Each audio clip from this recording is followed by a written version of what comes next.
Sa loob ng 14 na taon, ibinigay ko ang lahat para sa kumpanyang ito. Pinuhunan ko ang aking pawis luha at maging ang huling sentimo ng aking mana para lang maisalba ang pangarap ng asawa ko. Pero sa isang iglap, itinapon ako ni Victor na parang basurang walang silbi para sa isang mas batang babae. Ngayon nakaluhod siya sa harap ko, humihulagpos ang mga luha at nagmamakaawa habang pinapanood ko siyang mawalan ng lahat ng ninakaw niya sa akin. Huli na ang lahat, Victor. Ang babaeng hinamak mo noon siya na ang maglilibing sa ambisyon mo ngayon. Elena, you're fired. Simula ngayong gabi si Bianca na ang tatayo bilang bagong commercial director. Masyado ka nang mabagal para sa kumpanyang ito at kailangan namin ng bago at mas batang muka. Please, wag mo nang ipahiya ang sarili mo. Umalis ka na ng tahimik. Parang gumuho ang buong mundo ko sa bawat salitang lumabas sa bibig ni Victor. Nakatayo kami sa gitna ng engrandeng ballroom ng isang hotel sa Cebu, napapalibutan ng mga kumukutitap na chandelier, at mga taong kanina lang ay binabati ako sa tagumpay ng aming kontrata sa mga Hapon. Ang suot kong asul na gown na pinili ko para sa selebrasyong ito ay tila naging isang mabigat na kadena na sumasaka sa aking paghinga. Naninigas ang aking mga binti.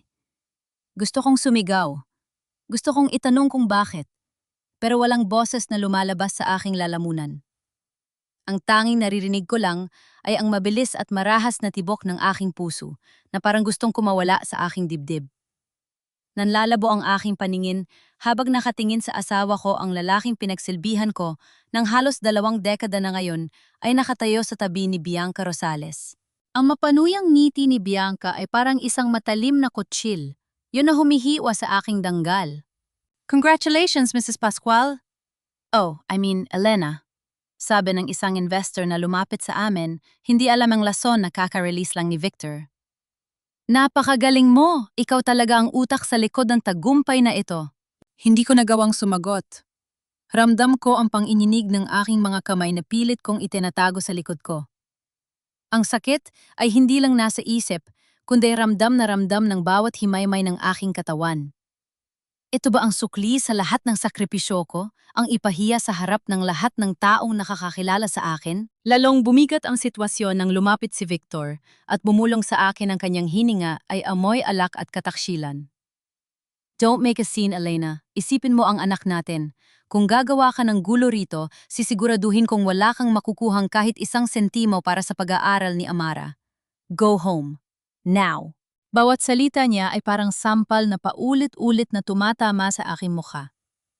Ang pamilyang binuo ko, ang danggal na iningatan ko lahat yon, ay unti-unting nadudurog sa harap ng aking mga mata. Tumingin ako sa paligid sa mga kapitbahay at kasamahan sa trabaho na nagsisimula na magbulungan. Ang hiya ay parang apoy na tumutupok sa aking balat. Bakit, Panginoon? Bakit sa kabila ng lahat ng pananalig at pagtitiis ko ganito ang kinahinatnan ko? Bakit ang taong pinagkatiwalaan ko ng aking buhay ang siya ring kukuha ng lahat sa akin? Sa gitna ng aking pagkawasak, isang desisyon ang biglang nabuo sa aking isipan. Kung akala ni Victor ay susuko ako ng walang laban, nagkakamali siya. Hinawakan ko ng mahigpit ang aking clutch bag, tinalikuran ng iyay ng party, at naglakad palabas ng ballroom ng hindi lumilingon. Sa bawat hakbang ko palayo, ramdam ko ang bigat ng isang sumpang baon ko sa aking pag-alis. Hindi pa ito ang dulo, Victor. Sinimulan mo ang laban na ito, pero ako ang tatapos. Paglabas ko ng hotel, sinalubong ako ng malamig na hangin ng gabi. Pero hindi nito kayang palamigin ang nag-aapoy na hiyang nararamdaman ko. Para akong lulutang-lutang na naglalakad sa kawalan. Nangangatog ang aking mga tuhod at bawat hakbang ay tila isang toneladang bigat ang kailangang iangat. Pilit kong pinipigilan ang aking paghikbi. Ayaw kong makita ng mga gwardiya o ng mga valet driver na ang reyna ng gabing ito ay isa na palang basahan sa paningin ng kanyang asawa. Sumakay ako ng taxi patungo sa bahay ni Nanay Rosa. Hindi ko kayang umuwi sa mansyon namin ni Victor, hindi sa bahay na punong-puno ng kanyang mga kasinungalingan. Sa loob ng sasakyan, tumitig ako sa labas ng bintana. Ang mga ilaw ng syudad ay tila nagiging malabong guhit dahil sa mga luhang hindi ko na mapigilan. Bakit, Victor? Paano mo nagawang itapon ang 14 na taon natin? Para lang sa isang ambisyon? Para lang sa babaeng yun? Pagdating ko sa bahay ni nanay, ang amoy ng mainit na sinigang na hipon ang sumalubong sa akin. Ito ang paboritong luto ni nanay para kay Victor tuwing may malaking tagumpay kaming nakukuha. Elena anak, kanina pa ako naghihintay. Masayang bunga din nanay Rosa habang nagpupunas ng kamay sa kanyang apron. Nagluto ako ng paborito ng asawa mo. Nasaan si Victor? Bakit mag-isa ka lang? Tumitig ako kay nanay. Ang kanyang mga mata ay nagninining sa tuwa para sa akin. Paano ko sasabihin sa kanya na ang tagumpay na ipinagdiriwang niya ay ang simula ng aking pagkakaubos, humakbang ako palapit at niyakap siya ng mahigpit. Doon sa balikat ng aking ina ay tuluyan ng bumigay ang aking dibdib. O bakit ka umiiyak? Sobrang saya mo ba talaga anak? Tanong niya habang hinahaplos ang aking buhok. Nay, pagod lang po ako. Pagsisinungaling ko. Ang bawat salita ay parang tinik sa aking lalamunan. Hindi ko kayang sabihin ang katotohanan. Hindi pa ngayon. Ang hiya na dulot ng pagtataksil ni Victor ay parang isang lason na mas masakit pa sa sugat. Nang makaakyat ako sa dati kong silid, kinuha ko ang aking cellphone para tawagan ang aming accountant. Kailangan kong malaman kung ano ang ginagawa ni Victor sa mga pondo. Pero bago ko pa madial ang numero, isang notification ang lumabas sa screen ko. Transaction declined. Your supplementary credit card has been canceled by the primary account holder. Kasunod nito ang isa pang message mula sa bangko. Ang joint account namin, ang account kung saan nakalagay ang aking mana mula kay tatay na ipinasok ko sa kumpanya, ay zero na ang balanse. Winip out ni Victor ang lahat. Wala siyang iniwan. Nanlambot ang aking mga kamay at nalaglag ang cellphone sa kama. Pakiramdam ko ay hindi lang ako tinanggalan ng trabaho, kundi tinanggalan din ako ng karapatang mabuhay. Walang hiya ka, Victor. Ginamit mo ako. Ginamit mo ang pera ko, ang talino ko, at ngayon, pati ang kinabukasan ng anak natin ninakaw mo. Bigla akong binalot ng isang matinding galit na hindi ko pa naramdaman kailanman. Ang sakit ay napalitan ng determinasyon ng gagaling sa pinakamalalim na bahagi ng aking pagkatao. Hindi ako pwedeng maupo lang dito at umiyak habang nilulustay nila ni Bianca ang pinaghirapan ko. Kinuha ko ang aking susi at mabilis na bumaba. Anak, saan ka pupunta gabi na hindi mo pa natitikman ang sinigang? Tawag ni nanay, pero hindi ko na siya narinig. Bumalik ako sa opisina. Alam kong nandun pa silang lahat sa hotel, nagpapakasasa sa alak at puri. Gamit ang aking duplicate key na hindi pa nila nababawi, pumasok ako sa madilim na building ng Pascual Food Exports. Dumiretso ako sa archives room, ang lugar na tanging ako lang ang nakakaalam ng bawat sulok. Hinalughog ko ang mga file ng Japanese contract. Alam ko may isang bagay na nakalimutan si Victor sa sobrang pagmamadali niyang palitan ako. Doon sa loob ng isang luma at itim na folder, nahanap ko ang Quality Assurance Seal of Guarantee. Isang dokumentong may personal kong lagda at selyo na kinikilala ng gobyerno ng Japan. Sa gitna ng kadiliman at ng nanginginig kong mga kamay, kinuha ko ang aking ballpen. Sa halip na itago ang dokumento, gumawa ako ng isang bagay na alam ko magiging mitsa ng malaking pagsabog sa kumpanya, bukas na bukas din. Dinampot ko ang telepono sa lamesa at idiniyal ang numero ni Mr. Tanaka. Alam ko madaling araw na sa Japan, pero alam ko ring ang mga Hapones ay hindi natutulog hanggat hindi sigurado ang kalidad ng kanilang negosyo. Moshi, Mr. Tanaka. This is Elena Pascual. I have something urgent to tell you about the shipment tomorrow. Yes, it's about the safety certification. There has been a change. A very dangerous change. Ibinaba ko ang telepono nang may ngiti sa aking mga labi, kahit pa ang aking mga mata ay puno ng luha. Ngayong gabi sinuno ko ang tulay na naguugnay sa amin ni Victor. At bukas, sabay naming panonood din ng pagtupok ng apoy sa lahat ng kanyang kasinungalingan. Hindi ako nakatulog ng gabing iyon. Bawat tilaok ng manok sa labas ng bahay ni Nanay Rosa ay parang tunog ng martil. Yun ang nagpapako sa aking mga desisyon. Alam ko ang ginawa ko. Tinawagan ko si Mr. Tanaka. Sinabi ko ang totoo, hindi ang lahat, kundi sapat lang para magkaroon siya ng pagdududa sa bagong management na ipinipilit ni Victor. Madaling araw pa lang ang sikat ng araw sa Cebu ay tila nagbabanta. Habang humihigop ako ng barakong kape, ang aking kamay ay hindi pa rin tumitigil sa panginginig. Elena anak, bakit ang aga mo yata? At bakit hindi ka pa rin nagbibihis para sa trabaho? Tanong ni Nanay Rosa habang nagwawalis sa bakuran. Nay, wala na po akong trabahong babalikan, mahina kong sagot. Hindi pa man nakakasagot si nanay. Ang katahimikan ng umaga ay binuwag ng isang malakas at sunod-sunod na busina ng sasakyan sa labas ng gate. Alam ko ang tunog na yon. Yon ang puting SUV ni Victor. Elena, Elena, lumabas ka rito? Sigaw ni Victor mula sa labas. Rinig na rinig ang galit sa kanyang boses, ang boses na dati ay puno ng tamis, pero ngayon ay parang kulog na nagdadala ng bagyo. Nagmamadaling lumabas si Nanay Rosa. Victor, Irog bakit ka sumisigaw, pumasok ka muna, may mainit pang kape. Huwag niyo ako mairog-irog, Nanay Rosa. Nasaan ang anak niyo? Nasaan ang traidor na yan? Tuluyan ang pumasok si Victor sa loob ng bakura, nanlilisik ang mga mata. Kasunod niya si Bianca na kahit madaling araw ay naka-full makeup at mukhang handang-handa sa gulo. Tumayo ako mula sa pagkakaupo at hinarap sila. Pinilit kong itago ang takot sa likod ng isang tuwid na tayo. Nandito ako, Victor. Huwag mong idamay si nanay sa dumi mo. Lumalapit si Victor sa akin, ang kanyang mukha ay pulang-pula sa galit. Anong ginawa mo, Elena? Anong sinabi mo kay Mr. Tanaka? Tumawag siya sa akin kaninang alas 4 ng umaga. Gusto niyang i-hold ang unang shipment dahil sa certification issues na ikaw lang daw ang nakakaalam. Sinabi ko lang ang totoo, Victor. Malamig kong sagot. Na ang taong pumirma sa quality assurance ay tinanggal mo na. At ang bagong uupo sa pwesto na yan, tinuro ko si Bianca, ay walang alam sa food safety standards ng mga Hapon. It's a breach of trust, isn't it? Mabilis pa sa kidlat ang pagdapo ng palad ni Victor sa aking pisingi. Napalingon ang mukha ko sa lakas ng tama. Narinig ko ang impit na tili ni Nanay Rosa. Victor, ano ba? Sigaw ni Nanay. Pilit na humaharang sa amin. Elena, you bitch! Sinisiara mo ang pinaghirapan ko! Sigaw ni Victor, dinuduro-duro ako.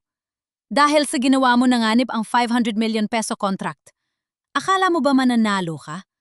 Isang tawag ko lang sa abogado ko, kakasuhan kita ng economic sabotage. Bubulukin kita sa kulungan. Ramdam ko ang hapdi sa aking pisingi, pero mas matindi ang hapdi sa aking puso. Ngumiti ako ng mapait habang hinahawakan ang namamagang bahagi ng aking mukha. Tumingin ako ng diretso sa kanyang mga mata. Sige, Victor, ikulong mo ako. Pero tandaan mo ito, kapag nawala ang pirma ko, mawawala rin ang tiwala ng mga Hapon. At kapag bumagsak ang kumpanya, sino na ang magbabayad para sa luho ng kabit mo? Dito suminghit si Bianca, ang boses niya ay parang kaskas ng lata. You're just a bitter ex-wife, Elena. Huwag kang feeling importante. Victor can replace you easily. In fact, we already have a new backer. Nakalimutan mo na ba si Clarissa Tsai, ang anak ng may-ari ng bangko? Isang pirma lang niya, may bago ng pondo ang kumpanya. Nanigas ang buong katawan ko. Clarissa Tsai. Ang pamilyang Tsai ang pinakamalaking creditor ng aming kumpanya. Kung totoo ang sinasabi ni Bianca, ibig sabihin ay matagal na akong pinagtutulungan ng lahat. And one more thing, Elena, sabi ni Victor habang inaayos ang kanyang suit. Ang galit ay napalitan ng isang mapanuyang ngiti. Wag na wag mong susubukang lumapit kay Amara. Sinabihan ko na ang security sa school niya. Hinding-hindi mo na makikita ang anak mo hanggat hindi mo binabawi ang sinabi mo kay Mr. Tanaka. Huwag mong gagamitin ang anak ko, Victor, hayop ka. Sigaw ko.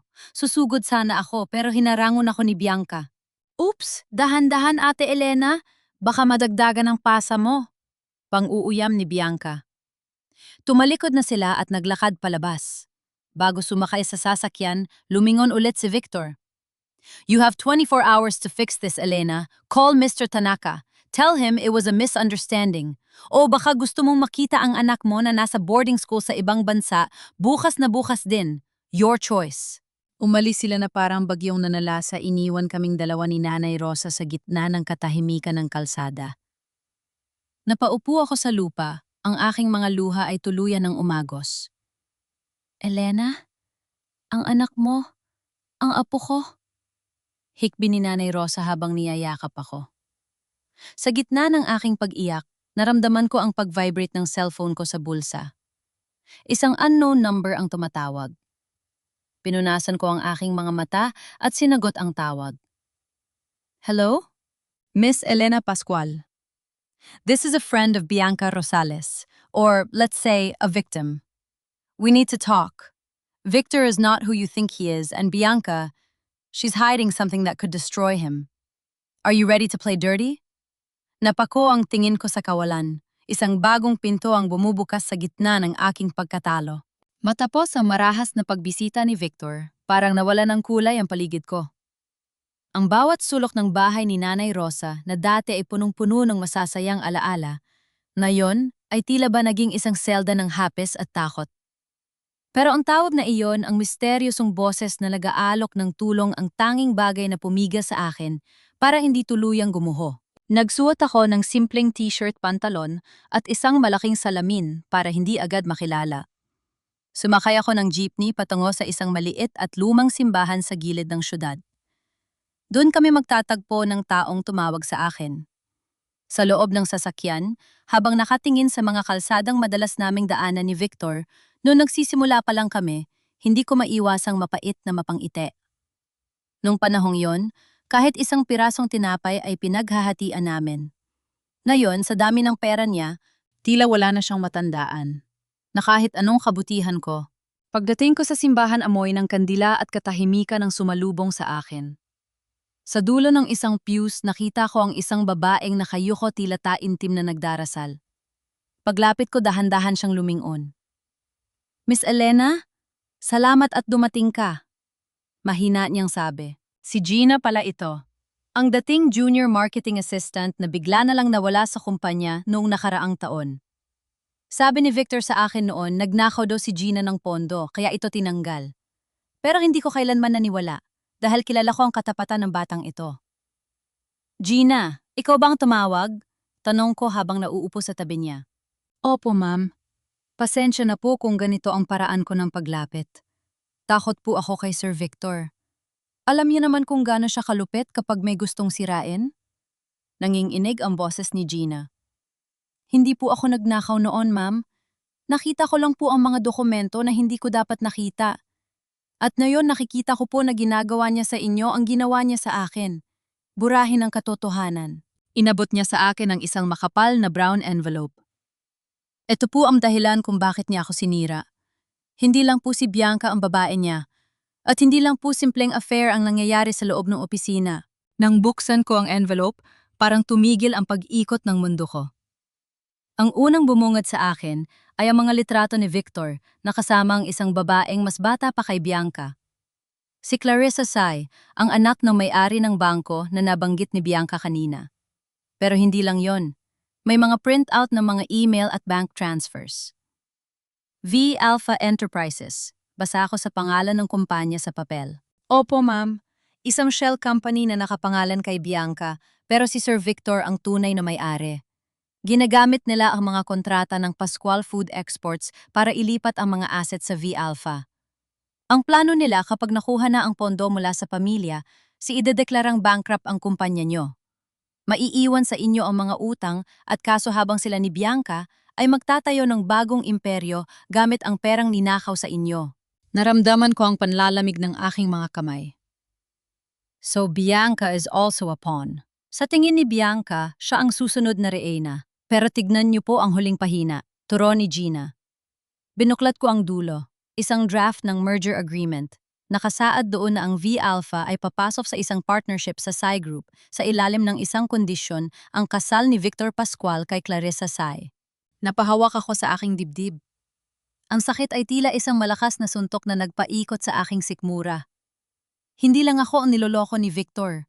Niloloko rin niya si Bianca. Ginamit niya si Bianca para itago ang kanyang mga nakaw na yaman at kapag malinis na ang lahat, itatapon niya rin ito para mapakasalan ang mas mayamang si Clarissa. Napakawalang hiya niya. Bulong ko habang dumadaloy ang luha sa aking pisngi. 14 na taon, Gina. 14 na taon ko siyang inalagaan, pinagtanggol at minahal. Ma'am Elena, kailangan niyo pong magmandali. Bukas ang huling araw ng audit para sa Japanese contract. Kapag nalipat na nila ang pirma nyo sa V-Alpha gamit ang peking dokumento, wala na po kayong magagawa. Eksaktong pagkasabi ni Gina noon, nakarinig kami ng ingay ng sapatos sa labas ng simbahan. Isang itim na sedan ang huminto sa tapat. Nakita ko ang pamilyar na bulto ni Bianca na bumaba, pero hindi siya mag-isa. May kausap siyang isang lalaki na nakasuot ng barong, ang Chief Legal Counsel ng aming kumpanya. Agad kaming nagtago ni Gina sa likod ng malaking poste ng simbahan. Rinig na rinig ko ang usapan nila habang papasok sila sa opisina ng notaryo publiko na nasa tapat lang ng simbahan. Siguraduhin mong mukhang pirma do ni Elena ang mga waivers na ito. Sabi ni Bianca, ang boses niya ay puno ng kumpiyansa.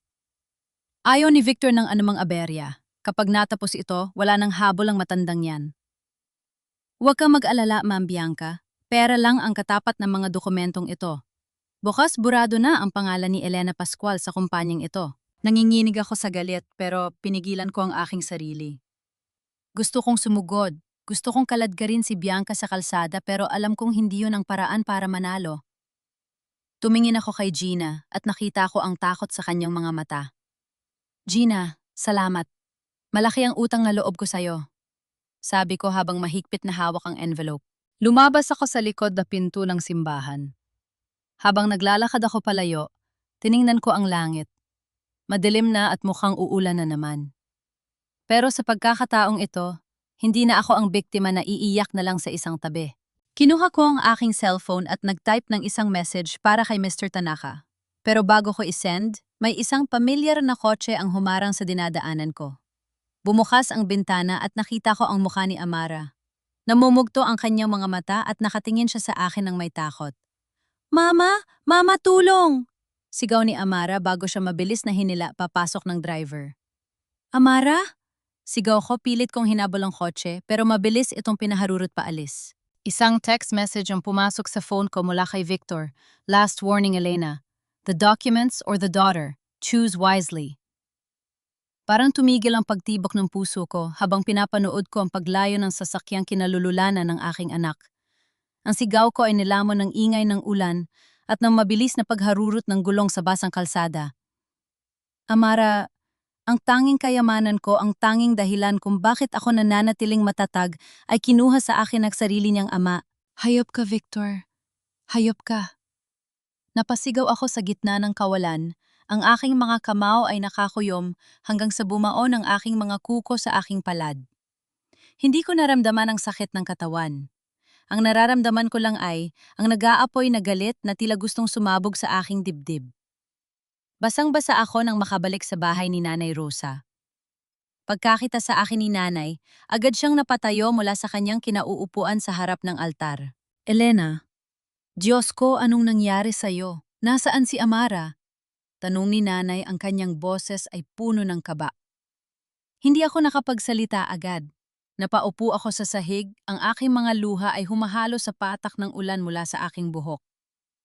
Nay, kinuha siya ni Victor. Gagamitin niya si Amara para makuha ang kumpanya. Narinig ko ang impit na pag-iyak ni Nanay. Humawak siya sa krus na nakasabit sa kanyang leeg at nagsimulang bumulong na mga dasal. Pero sa sandaling yon ng dasal, ay tila hindi sapat para sa akin. Kailangan ko ng hustisya. Kailangan ko ng gante. Pumasok ako sa kwarto at kinuha ang envelope na ibinigay ni Gina. Binuksan ko ang aking laptop, isang lumang unit na itinago ko mula sa opisina.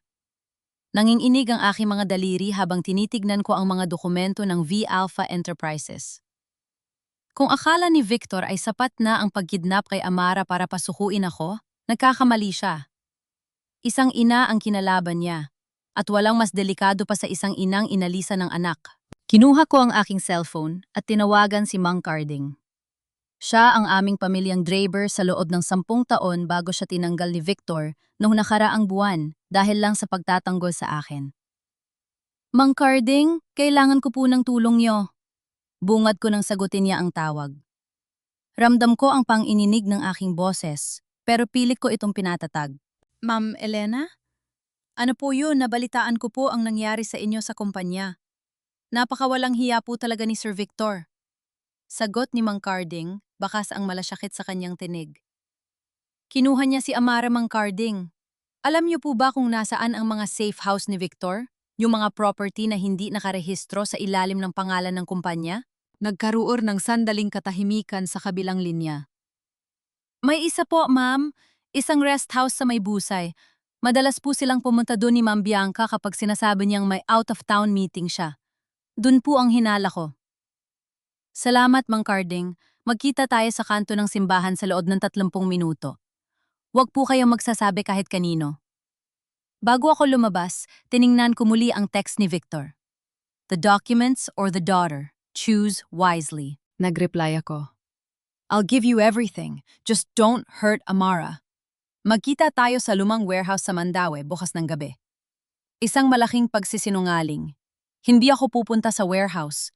Habang inaasahan niyang susuko ako doon, pupuntahan ko ang busay. Pero bago yun may isa pa akong kailangang gawin.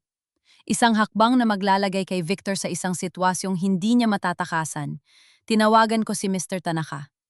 Sa pagkakataong ito, hindi ako humihingi ng tulong bilang empleyado. Mr. Tanaka, I have a proposal for you. A proposal that will save your investment and the lives of hundreds of workers. But I need you to do one thing for me. Send your internal auditors to our Cebu office tomorrow morning unannounced. And please bring a representative from the C Group. Narinig ko ang seryosong boses ni Mr. Tanaka sa kabilang linya. Elena-san, this is a very serious request. What is happening? A crime, Mr. Tanaka. A crime against your trust and against my family. Just trust me one last time. Pagkatapos ng tawag, uminom ako ng isang basong tubig para pakalmahin ang aking sarili. Tiningnan ko ang aking refleksyon sa salamin. Ang babaeng nakikita ko ay hindi nang masunuring asawa na laging nakayuko sa likod ni Victor. Ang babaeng ito ay may mga matang puno ng apoy. Sumakay ako sa lumang sasakyan ni Mang Carding na naghihintay na sa kanto. Habang umaakyat kami sa madilim at palikulikong daan patungong busay, bawat kidlat sa langit ay tila nagbibigay sa akin ng lakas. Ma'am Elena, sigurado po ba kayo rito? Mapanganib po ang ginagawa natin. Babala ni Mang Carding habang mahigpit ang hawak sa manibela. Wala nang mas mapanganib pa sa ginawa ni Victor Mang Carding. Kung kailangang sunugin ko ang buong mundo para lang mabawi ang anak ko at ang danggal ko, gagawin ko. Nang makarating kami sa tapat ng isang mataas na gate sa liblib na bahagi ng busay, nakita ko ang puting SUV ni Victor na nakaparada sa loob. Pero hindi lang yon. May isa pang sasakyan, isang kulay pulang sports car. Ang sasakyan ni Bianca. Dahan-dahan kaming bumaba ni Mang Carding at gumapang sa gilid ng bakod. Mula sa isang bukas na bintana sa ikalawang palapag, narinig ko ang boses ni Amara. Umiiyak siya. I want to go home to Mama, Papa, please. Tumahimik ka, Amara. Isang gabi lang ito. Kapag pinirmahan na ng mama mo ang mga papel, ibabalik na kita sa kanya. Sigaw ni Victor. Rinig ko ang kalansing ng baso, marahil ay uminom na naman siya. Victor, relax ka lang! Narinig ko ang boses ni Bianca. Everything is under control. Once she signs, we're out of here. Pupunta na tayo sa Singapore, di ba? Sabi mo magsisimula tayo ng bago. Of course, Bianca. Sabi ko naman sa'yo, ikaw lang ang kailangan ko, sagot ni Victor. Pero alam ko ang totoo. Alam ko ang merger agreement sa Sai Group na ang kapalit ay ang pagpapakasal niya kay Clarissa Sai. Niloloko niya si Bianca habang ginagamit ito para sa kanyang mga krimen. Kinuha ko ang aking cellphone at nirecord ang bawat salitang lumalabas sa kanilang mga bibig. Ang bawat pangako ni Victor kay Bianca, ang bawat pananakot niya kay Amara, lahat yun ay magiging balako. Biglang bumukas ang ilaw sa labas. Isang security guard ang naglalakad patungo sa kinaroroonan namin. Sino yan? Sigaw ng gwardiya. Napahinto ang aking paghinga. Hinawakan ni Mang Carding ang aking braso, handang hilahin ako palayo. Pero sa sandaling iyon, sa halip na tumakbo, isang ideya ang pumasok sa aking isipan. Isang ideya na magpapabilis sa pagbagsak ni Victor. Mang Carding, mauna na kayo sa sasakyan. May kailangan lang akong iwan sa tapat ng pinto nila. Bulong ko. Pero ma'am, gawin niyo na po, magtiwala kayo sa akin. Mabilis akong gumapang patungo sa pintuan at iniwan ng isang maliit na sobre. Sa loob niyon ay ang mga litrato ni Victor at Clarissa Sai na magkasama at ang merger agreement na nagpapatunay na itatapon ni Victor si Bianca. Kung gusto ni Victor ng gulo, ibibigay ko sa kanya ang impyerno. Dahil walang mas malupit pa sa galit ng isang babaeng, nalaman na ang lahat ng kanyang pinaniwalaan ay isang malaking kasinungalingan. Tumakbo ako pabalik sa sasakyan ni Mang Carding bago pa ako mahuli ng gwardiya. Habang papalayo kami, lumingon ako sa bahay.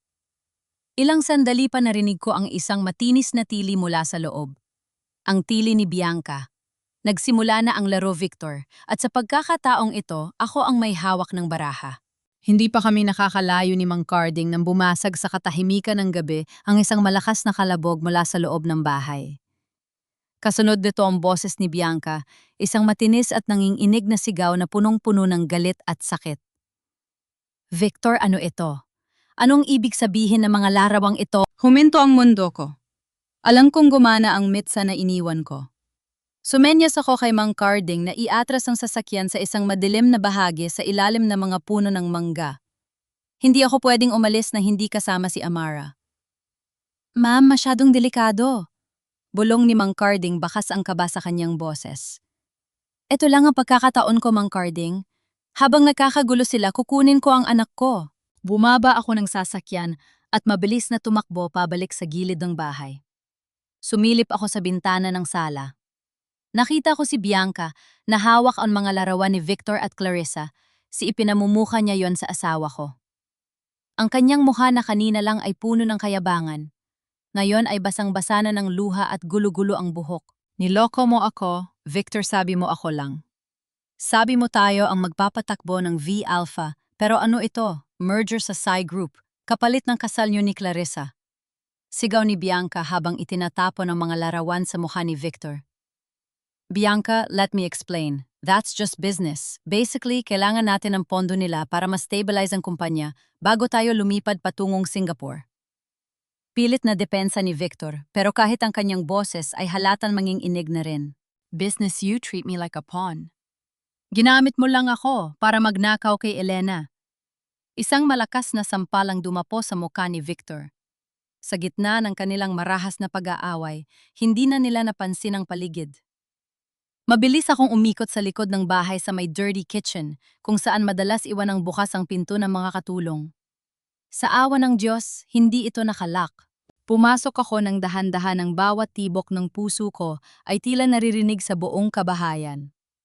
Umakyat ako sa ikalawang palapag, sinusunod ang mahinang hikbi na nanggagaling sa dulong kwarto. Amara! Tawag ko sa isang pabulong na boses habang binubuksan ang pinto. Nakatali ang mga kamay ng anak ko sa dulo ng kama, ang kanyang bibig ay may piring na tela. Nang makita niya ako, nanlaki ang kanyang mga mata at lalong bumuhos ang kanyang mga luha. Tahan na anak, nandito na si Mama. Hindi ka na nila masasaktan. Bulong ko habang mabilis na kinakalag ang mga tali. Nanginginig ang aking mga daliri sa sobrang takot at pagmamadali, pero pilit kong pinatatag ang aking sarili. Nang makalag ang tali, agad ako niyakap ni Amara ng sobrang higpit. Mama, sorry po, natatakot po ako. Shh, tahan na. Kailangan nating umalis ng tahimik. Binuhat ko ang aking anak, kahit ramdam ko ang panghihina ng aking mga binti. Pababa na kami ng hagdan, nang biglang tumigil ang sigawan sa sala. Naging bingi ang katahimikan. Saan mo dadalhin ang leverage ko, Elena? Nanigas ako sa kinatatayon ko. Sa paanan ng hagdan nakatayo si Victor. Hawak niya ang isang baso ng alak na kalahati na lang ang laman at sa kabila niyang kamay ay isang pirasong papel, ang draft ng contract na gusto niyang pirmahan ko. Sa likod niya nakatayo si Bianca na nakatingin sa akin ng may halong galit at ingit. Ibigay mo sa akin ang anak ko, Victor. Tapos na ang laro. Sabi ko, pilit kong pinapatatag ang aking boses. Kahit na ang buong katawan ko ay nanginginig sa takot para kay Amara. No, Elena, hindi pa tapos. Actually, nagsisimula pa lang tayo, sabi ni Victor habang lumalapit. Pirmahan mo ito, na yun din. Kapag hindi mo pinirmahan, sisiguraduhin kong bukas na bukas din ay nasa kalsada na kayo ng nanay mo. I will take everything, including your dignity. Victor, stop it! Biglang sigaw ni Bianca. Huwag mo nang gamitin ang bata. You lied to me, you liar. Sabi mo sa akin mapupunta ang shares ni Elena? Shut up, Bianca. Masyado ka maingay. Baling ni Victor sa kanya, ang kanyang mga mata ay parang sa isang baliw. Sa sandaling iyon, Isang malakas na katok ang narinig mula sa labas ng main door. Kasunod nito ang boses ng isang lalaki na may awtoridad. Police! Buksan ang pinto! May report kami ng kidnapping sa lugar na ito. Nagulat si Victor.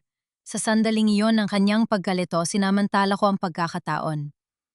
Itinulak ko si Amara pababa ng hagdan patungo sa pinto habang ako naman ay sumugod kay Victor para harangan siya. Takbo, Amara! Takbo sa labas! Nagpumigla si Victor. Itinulak niya ako ng malakas dahilan para tumama ang likod ko sa pasamano ng hagdan. Ang sakit ay tila kuryenteng gumapang sa aking gulugod, pero hindi ko iniinda. Nakita ko nakalabas na si Amara at sinalubong siya ng mga pulis at ni Mang Carding. Pumasok ang mga pulis sa loob ng bahay. Si Victor ay napasandal sa pader, ang kanyang mukha ay puno ng takot at kawalan ng pag-asa. Si Bianca naman ay napaluhod sa sahig, umiiyak at tinatakpan ng kanyang mukha. Victor Pascual, you are under arrest for illegal detention and kidnapping, sabi ng opisyal. Tumingin sa akin si Victor. Ang kanyang mga mata ay nagniningning sapot. Akala mo ba panalo ka na, Elena? This is just one case. Ang kumpanya ay sa akin pa rin. Bukas gigising ka na, wala nang kahit isang sentimo. Mumiti ako sa kanya, isang ngiting punong-puno ng pait at tagumpay. Nakalimutan mo na ba ang tawag ko kay Mr. Tanaka, Victor? Sa oras na ito, ang mga auditors ay nasa opisina na. At ang lahat ng ebidensya ng paglilipat mo ng pondo sa V-Alpha, nasa kamay na nila. Namutla si Victor. Ang kanyang buong katawan ay tila nawalan ng lakas. Habang inilalabas si Victor ng mga pulis, lumingon ako kay Bianca. Nakatingin siya sa akin, humihingi ng tawad ang kanyang mga mata, pero wala ako naramdama kahit anong awa. Pinili mo ang ngaling panig, Bianca. Sa huli ang kataksilan ay laging may kabayaran. Malamig kong sabi bago ako lumabas ng bahay para yakapin ang aking anak. Sa labas habang naririnig ko ang tunog ng sirena ng pulis sa gitna ng kadiliman ng busay, alam kong mahaba pa ang laban sa korte. Pero ngayong gabi, ang pinakamahalagang kontrata sa buhay ko ay natupad na, ang protektahan ng aking anak. Kinaumagahan, pumasok ako sa opisina ng Pascual Food Exports na nakataas ang no. Hindi ko suot ang aking mamahaling gown, kundi isang simpleng puting blazer at itim na slacks ang uniforme ko nung nagsisimula pa lang ako bilang Business Development Manager. Ang aking pisingi ay may bakas pa rin ng pasa mula sa sampal ni Victor, pero hindi ko ito tinakpan ng makeup. Hinayaan ko itong makita ng lahat bilang simbolo ng kanyang kalupitan. Sa labas ng boardroom nakita ko ang mga empleyadong matagal ko ng kasama. Ang ilan ay nag-iwas ng tingin dahil sa hiya, ang ilan naman ay bumulong ng "Good luck, Ma'am Elena." Alam ng buong kumpanya ang nangyari sa busay kagabi. Ang balita tungkol sa pag-aresto kay Victor ay kumalat na parang apoy sa tuyong damo. Pagpasok ko sa loob nanigas ang aking panga. Nandoon si Victor. Nakalabas siya dahil sa bayal salamat sa kanyang mga koneksyon. Nakaupo siya sa kabisera ng mahabang lamesa, katabi ang kanyang abogado at si Clarissa Sai. Sa kabilang panig naman ay si Mr. Tanaka at ang kanyang mga auditors. "You're late, Elena," bongad ni Victor. Wala na ang takot sa kanyang mga mata, napalitan ito ng isang mapanuyang kumpiyansa. Basically, the board has decided that last night was a family misunderstanding. My lawyer is handling the charges. Ngayon, pag-usapan natin ang negosyo. Mr. Tanaka is waiting for your public apology for the false alarm you caused. Tumingin ako kay Mr. Tanaka, pero nanatili siyang seryoso at walang emosyon. Tumingin din ako kay Clarissa Sai na tila ba nandidiri sa presensya ko. "I have no apologies to give, Victor," malamig kong sabi habang inilalapag ang aking laptop sa lamesa. "Instead, I have the final audit report from V-Alpha Enterprises." "That company is not part of this meeting," sigaw ng abogado ni Victor. "Actually, it is," singit ni Mr. Tanaka sa kanyang malalim na boses. "We found that the quality assurance funds of Pascual Food Exports were diverted to V-Alpha, specifically the funds for the Japanese shipment." Namutla si Victor, pero pilit pa rin siyang tumawa. "Mismanagement lang yan, Mr. Tanaka. A minor error. Elena is just trying to sabotage me because of our divorce." Anom error, Victor, yung paglilipat ng 50 milyong piso sa account ni Bianca Rosales? Isang boses ang nanggaling sa pintuan. Lumingon ang lahat. Doon nakatayo si Bianca. Pero hindi na siya ang maangas at mapanuyang babae na nakilala ko. Namumutla siya, walang ayos ang buhok at may hawak na folder. Lumakad siya patungo sa lamesa at tumayo sa tapat ni Victor. "Bianca, what are you doing here? Get out!" Sigaw ni Victor. "Ayaw mo ba akong makita, Victor? O takot ka na baka? Sabihin ko kay Clarissa kung paano mo ako ginamit." Baling ni Bianca kay Clarissa C. "Missy, itong lalaking pakakasalan mo. Sabi niya sa akin gagamitin lang niya ang pera ng pamilya niyo para bayaran ng mga utang ng V-Alpha. At pagkatapos nun, i-divorce ka niya para kami ang magsama." "You're lying. You're just a bitter mistress." Sigaw ni Clarissa, pero bakas ang pag-aalinlangan sa kanyang boses. "Mistress, yes. Pero biktima rin," sabi ni Bianca, at sa unang pagkakataon nakita ko ang luha sa kanyang mga mata. Lumingon siya sa akin. "Ate Elena, pasensya na. Masyado akong nabulag sa mga pangako niya." Inabot ni Bianca ang folder kay Mr. Tanaka. Nandyan ang lahat. Ang mga text messages niya sa akin, ang mga utos niya kung paano pepekiin ang pirma ni Ate Elena, at ang pinakamasakit sa lahat, huminto si Bianca, ang kanyang boses ay naging isang hikbi. Ang utos niya na ipalaglag ang anak ko? Dahil hadlang daw ito sa pagsasama niyo ni Clarissa. Naging bingi ang katahimikan sa loob ng boardroom. Ang humanity na nakita ko kay Bianca sa sandaling yon ay hindi dahil sa kabutihan, kundi dahil sa pareho kaming nasugatan ng iisang lalaki. Sa puntong ito, ang bawat mata sa loob ng kwarto ay nakatuon kay Victor na parang hinuhusgahan na siya ng buong mundo. You monster!" bulong ni Clarissa Say. Tumayo siya at binuhat ang kanyang bag. "My father will hear about this. Consider all our loans cancelled, Victor. At wag na wag mo nang susubukang lumapit sa akin." "Clarissa, wait! It's not true! She's crazy!" sigaw ni Victor, pero hindi na siya nalingon ng dalaga. Hinarap ko si Victor. Ang kanyang imperyo ay unti-unting nagtitipak sa harap ng aking mga mata. "Mr. Tanaka, as the lead quality controller and a major shareholder of this company, I am formally requesting a vote of no confidence against Victor Pascual." Tumango si Mr. Tanaka. "I second the motion. In fact, we will only continue this contract if Elena Pascual takes over the management immediately. Without her, there is no deal." "You can't do this to me. This is my name, Pascual Food Exports," sigaw ni Victor. Hinampas niya ang lamesa dahilan para tumalbog ang mga baso. Ang kanyang kumpiyansa ay tuluyan ng naging pagkapraning. "Elena, you're nothing without me. Binigyan kita ng magandang buhay, binigyan kita ng lahat." "Hindi, Victor," sagot ko habang dahan-dahang tumatayo. "Binigyan mo ako ng sakit ng pagtataksil at ng dahilan para lumaban. Pero ang talino, ang sipag at ang danggal ng kumpanyang ito, akin yon. Matagal ko nang pinahiram sa'yo at ngayon, binabawi ko na." Pumasok ang mga gwardya ng kumpanya, ang mga gwardiyang dati ay sumusunod sa kanya, pero ngayon ay sa utos na ng board. "Sir Victor, kailangan niyo na pong lumabas," sabi ng Chief Security. "Bitawan niyo ako, mga walang utang na loob." Napupumigla si Victor habang kinakaladkad siya palabas ng boardroom. Ang kanyang mga sigaw ay dahan-dahang naglaho sa hallway hanggang sa tanghing katahimikan na lang ang naiwan sa loob ng kwarto. Napaupo ako ng mahina. Ramdam ko ang bigat ng 14 na taon na unti-unting nawawala sa aking mga balikat. Tumingin ako kay Bianca na nakaupo sa isang sulok at umiiyak. Hindi ko pa siya mapapatawad ng lubos, pero sa sandaling yon, alam kong tapos na ang laban namin sa isa't isa. "Thank you, Elena-san," sabi ni Mr. Tanaka.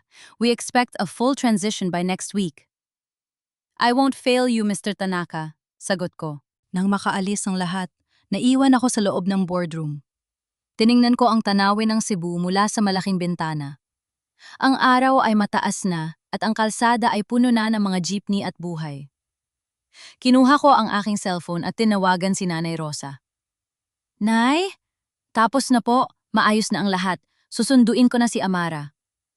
Pero bago ko pa maibaba ang tawag, isang text message ang dumating mula sa isang hindi kilalang numero. "Akala mo ba tapos na ang lahat dahil lang nawala ang kumpanya ko?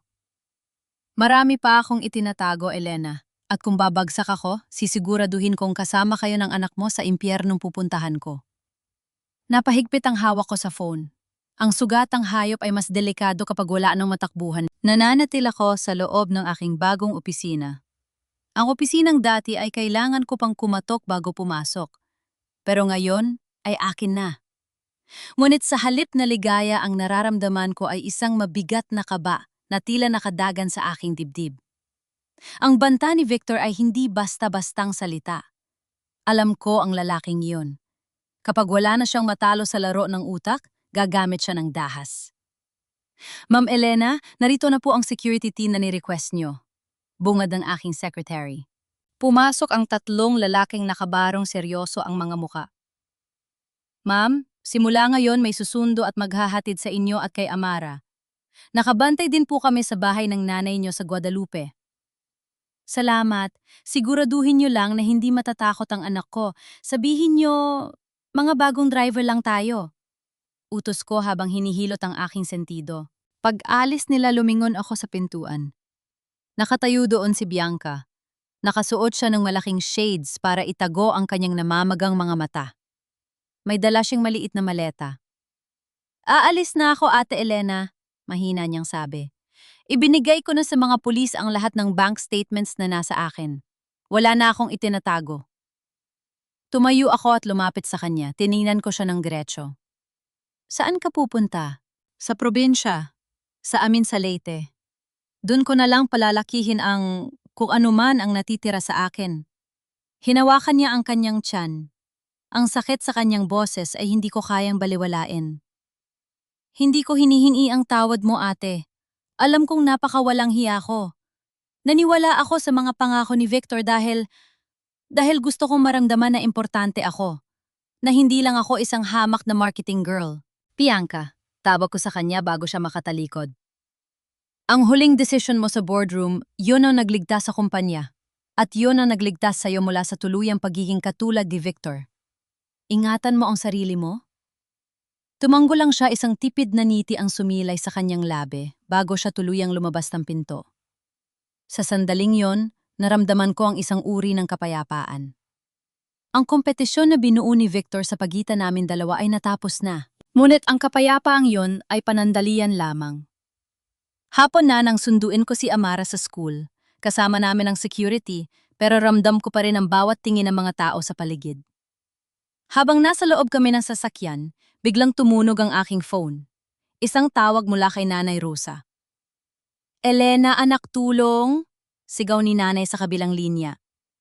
Rinig ko ang basag na salamin at ang malalakas na kalabog. Nay, anong nangyayari? Nasaan kayo? Halos tumalo ng puso ko sa kaba. Nandito siya. Si Victor, sinisira niya ang bahay. Elena, may hawak siyang... Biglang naputol ang tawag. Kuya, sa Guadalupe, bilisan mo. Sigaw ko sa driver. Mama, anong nangyayari kay Lola? Tanong ni Amara. Nagsisimula na siyang manginig sa takot. Huwag kang mag-alala, baby. Magiging maayos ang lahat. Dito ka lang sa loob ng sasakyan, okay? Huwag kang lalabas. Pagdating namin sa tapat ng bahay ni Nanay, nadurog ang puso ko. Ang mga halaman na maingat na inalagaan ni Nanay ay nagkalat sa kalsada. Ang bintanang salamin ay basag-basag. Pagbaba ko, sinalubong ako ng amoy ng gasolina. Victor! Lumabas ka riyan! Sigaw ko habang patakbong pumasok sa loob. Nakita ko si Nanay Rosa na nakasandal sa sulok ng kusina, naninginig at may sugat sa braso. Sa gitna ng sala nakatayo si Victor. Magulo ang kanyang buhok, madumi ang kanyang barong, at sa kanyang kamay ay may hawak siyang lighter at isang galon ng gasolina. Victor, itigil mo yan? Ano bang ginagawa mo? Sigaw ko. Tumawa si Victor, isang tawang nakakapangilabot tawang, wala na sa katuwiran. Basically, Alina, kung hindi mapapasa akin ang kumpanya, wala rin makikinabang dito, ang bahay na ito. Dito tayo nagsimula, di ba? Dito mo ako tinanggap nung mula pa akong kahit ano. Kaya dito rin matatapos ang lahat. Bitiwan mo yan, Victor. May mga pulis na sa labas. Huwag mong gawin ang isang bagay na pagsisihan mo habang buhay. Lumalapit ako ng dahan-dahan. Pilit na pinapakalma ang boses ko. Pagsisihan, matagal ko nang pinagsisihan na pinakasalan kita. Kung hindi dahil sa'yo sana ay malaya na ako, Sana ay nasa itaas na ako. Isinaboy niya ang gasolina sa mga kurtina at sa lumang sofa. Victor, isipin mo si Amara, isipin mo ang anak mo, nakikita ka niya sa labas, sigaw ko. Sandaling natigilan si Victor. Tumingin siya sa bintana at doon nakita niya si Amara na nakadikit ang mukha sa salamin ng sasakyan, umiiyak at sumisigaw ng, "Papa, wag po." Nakita ko ang isang kidlat ng panghihinayang sa mga mata ni Victor. Pero bago pa siya makakilos, isang malakas na putok ang narinig mula sa labas. Hindi baril, kundi ang pag-overheat ng generator sa likod dahil sa natapong gasolina. Biglang nagliyab ang kusina. Ang apoy ay mabilis na gumapang patungo sa kinaroroonan ni Victor. "Elena, umalis ka na! Kunin mo si nanay!" Sigaw ni Victor sa unang pagkakataon, ang kanyang boses ay hindi na puno ng galit, kundi ng takot at pagkatalo. "Victor, halika na, sumama ka sa amin." Hila ko sa braso niya, pero itinulak niya ako patungo sa pintuan. "Go-alagaan mo si Amara. Sabihin mo sa kanya, sorry." Huling nakita ko si Victor sa gitna ng usok nakatayo sa harap ng altar ni nanay habang ang apoy ay unti-unting lumalamon sa bahay na naging saksi ng aming mga pangarap at pagbagsak. Mabilis kong binuhat si Nanay Rose sa palabas. Paglabas namin, isang malakas na pagsabog ang yumanig sa buong paligid. Napaluhod ako sa damuhan, yakap-yakap si Nanay at si Amara habang pinapanood ang pagtupok ng apoy sa aming nakaraan.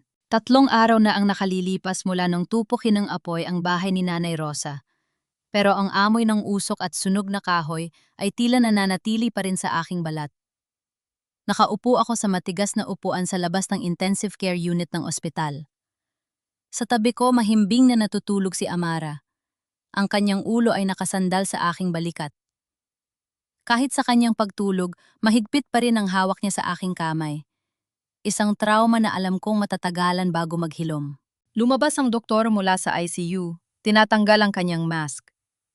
Agad akong napatayo, ramdam ko ang pang-ininig ng aking mga binti. Mrs. Pascual, stable na ang kondisyon ni Victor. He suffered 3rd-degree burns on his back and arms at marami siyang nalanghap na usok. It's a miracle he's alive, paliwanag ng doktor sa mahinahong boses. Tumango ako, pero wala akong naramdamang tuwa. Wala ring galit. Ang nararamdaman ko lang ay isang malalim at tuyot na pagod. Buhay si Victor, pero alam nating dalawa na ang buhay na kakaharapin niya ay hindi na ang buhay na ipinaglaban niya ng may kataksilan. "Salamat, Doc," tipid kong sagot.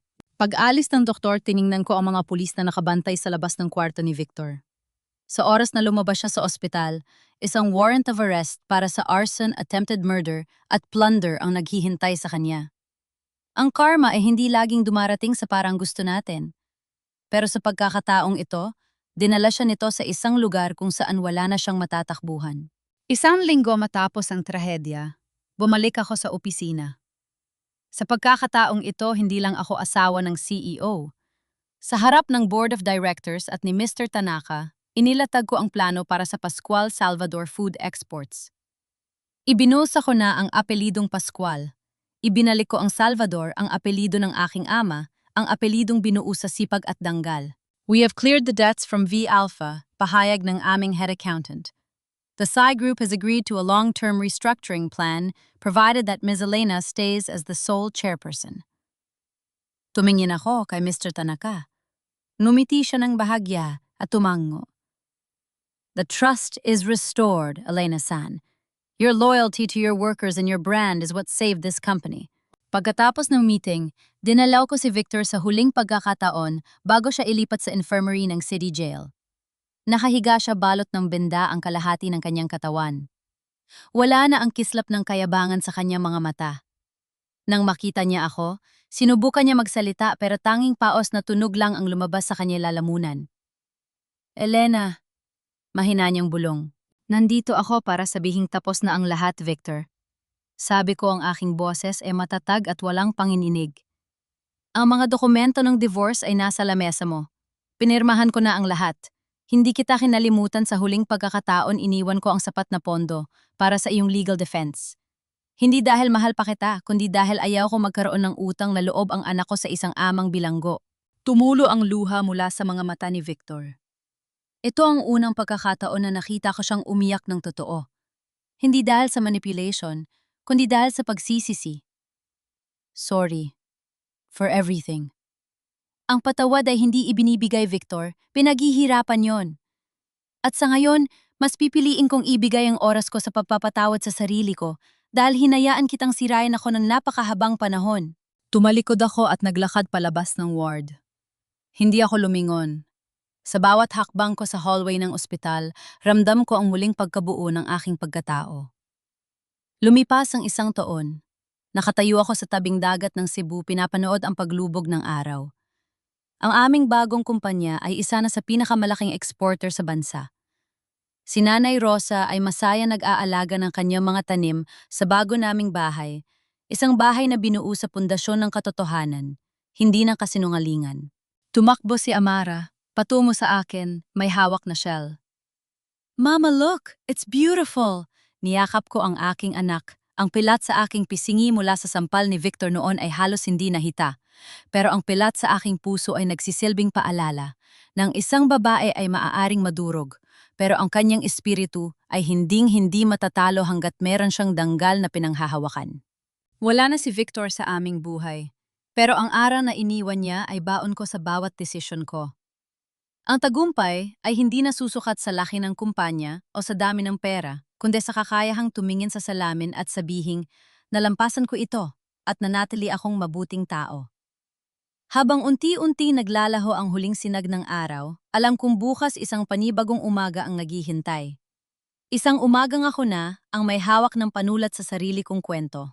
Sa paglubog ng araw sa dalampasigan ng Cebu, hindi lang ang kwento ni Elena ang nagtapos, kundi ang isang kabanata ng sakit na nagbunga ng bagong pag-asa at kalayaan. Mga mahal kong tagapakinig, maraming salamat sa inyong matiyagang pagsama sa amin sa mahaba at madamdaming biyahe ng buhay ni Elena. Ramdam ko ang bawat pintig ng inyong puso habang sinusubaybayan ang kanyang pakikipaglaban. Aminin ko habang isinusulat ko ang bahagi kung saan nakita ni Elena si Nanay Rosa na nagluluto ng paboritong ulam ni Victor habang durog na ang puso ng ating bida, doon ako tunay na naluha.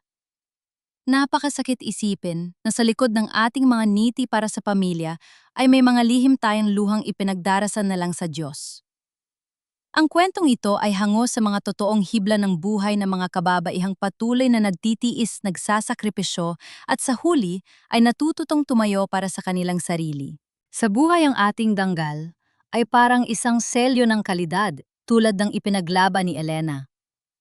Maaring subukan itong pekein na kawin o yurakan ng iba, pero hanggat hawak mo ang katotohanan, hinding-hindi nila mababago ang tunay mong halaga. Ang selyo ng iyong pagkatao ay hindi nanggagaling sa apelido ng iyong asawa, kundi sa tibay ng iyong paninindigan sa gitna ng bagyo. Kayo mga mahal kong tagapakinig, kung kayo ang nasa kalagayan ni Elena, sapat na ba ang naging kabayaran ni Victor? Kaya nyo rin bang talikuran ng lahat para sa inyong dignidad? Napakahalaga po sa akin na malaman ang inyong saloobin, kaya mangyaring i-comment nyo ang inyong mga nararamdaman tungkol sa naging desisyon ni Elena. Sana rin ay maibahagi nyo kung taga saan kayo at anong ginagawa nyo habang nakikinig sa amin ngayon. Ang inyong mga kwento at suporta sa pamamagitan ng pag-like at pag-share ay ang magbibigay sa amin ng lakas na patuloy na magbahagi ng mga kwentong may aral at pag-asa. Naway manatili kayong matatag at puno ng pag-ibig sa inyong mga tahanan. Hanggang sa muli nating pagkikita sa susunod na kwento ng buhay. Tura ng kwento, ang selyo ng katapatan. Ang kwentong ito ay isinulat base sa kwento ng isang tagapakinig na si Maria 45 taong gulang mula sa Cebu na nagpadala ng kanyang karanasan upang magsilbing babala at inspirasyon na ang katapatan sa sarili ang pinakamahalagang kayamanan. Lahat ng mga tauhan at sitwasyon sa kwento ay muling isinulat sa paraang piksyon at hindi naglalayong tumuligsa o umatake sa sinuman. Ang kwentong ito ay nilikha para sa layuning libangan at pagpapalaganap ng positibong mensahe sa buhay.